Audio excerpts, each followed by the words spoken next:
Aegis Axel here, and I hope it isn't a controversial thing to say that critics play a quintessential role in discourse. Not just the consumer or viewer of a particular piece of media, these are the individuals who spend a laborious amount of time putting together their thoughts in meticulous fashion to ensure that the audience understands their perspective as to why a particular piece of media works or doesn't. Either a reliance on prior established trends within media, an overarching establishment of societal norms, vexes values, and whatever have you, to understand why this particular piece of media doesn't exactly resonate, or in fact does resonate with an audience, as well as offering some critique or commentary as to what this piece of media might be an expression of its immediate times. But to some, critics hold no value, considering that it is far easier to critique something than it is to create something. The immediate examples that come to mind for me is AVGN and Nostalgia Critics, both who are pretty much people who talk about different types of media, one being video games and the other being, well, media and movies, but also been people who have delved into creating their own IPs in ways. The Angry Video Game Nerd making his primarily based off of his own likeness, basically making a Kaizo Mario of sorts. It's the so hard it's bad sort of game, but you can't help but argue, or at the very least think, if it wasn't for his name, would it have been as good? Or let's think about the Nostalgia Critic, for instance, who essentially made a game show that was poorly funded, and his series that is devoted to other reviewers.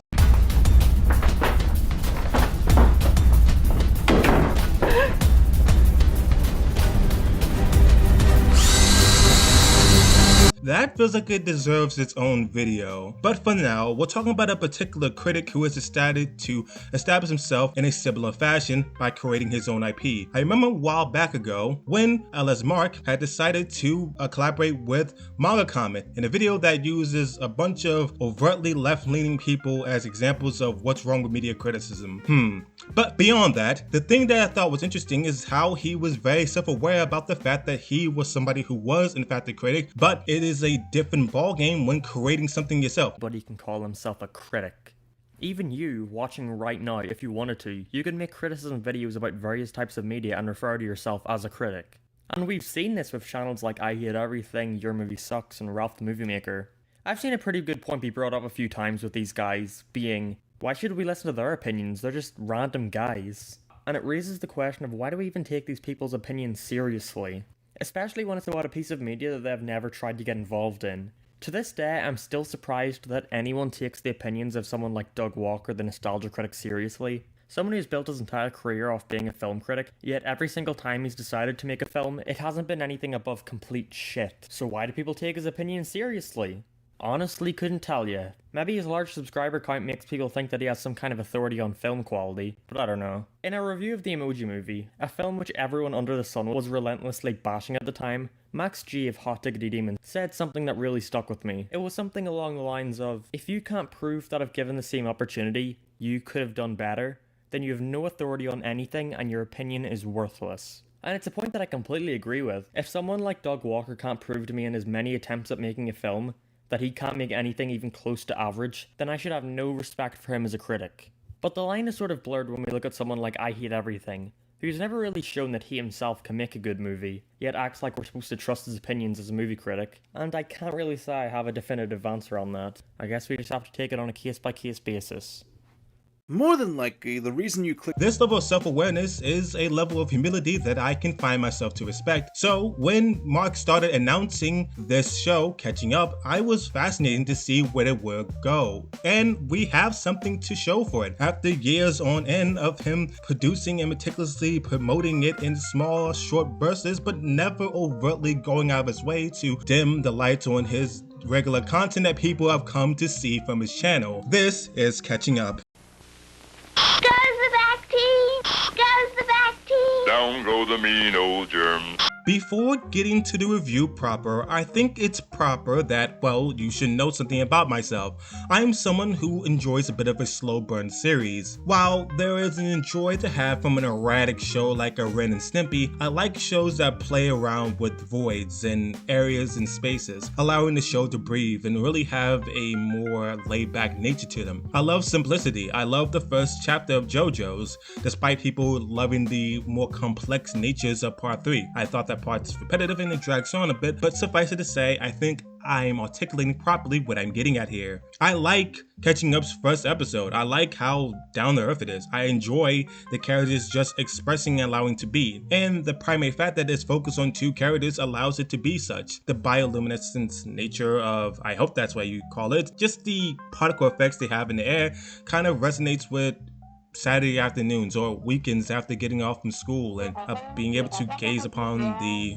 light that comes out of your house and seeing those little particles fly into the air. It's kind of comforting in a way. But that aside from the aesthetics, some of it really resonates with something of an early Cartoon Network would. I'll put in a bit of an example here. Vibrators, I'm looking for some big fun. Come on, we gonna make tonight like bed knobs and broomsticks, baby. To show you some shows that never really got their own light, but something of that sort of stylistic effect is certainly in here. I mean, look at it when you see the crowds, how they're bunched up, and it's kind of fun. I mean, there are ways that you can cut budgets and not have to be excessively expended on making background characters that also allows them to be done in a stylistic way. This is the way you can do it. Sure, there are some characters that stand out, obviously, because they come from a school, so they want you to see these characters reoccurring, but I just enjoy how they executed it here. As well as a little tidbit I want to discuss here, since I don't think it fits in the review proper. Sonic, Family Guy.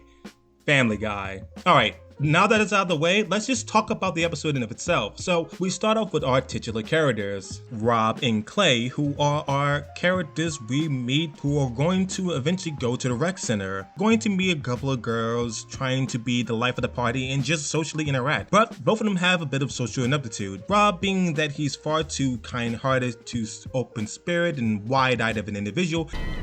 Ladies? Okay, thanks.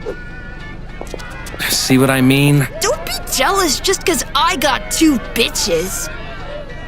And Clay, due to his not only cynicism but social anxiety as well as his inability to interact in general. And that probably is due to his levels of anti-socialism, which results in his mother pushing him to being more social interactions. Clay, you're going!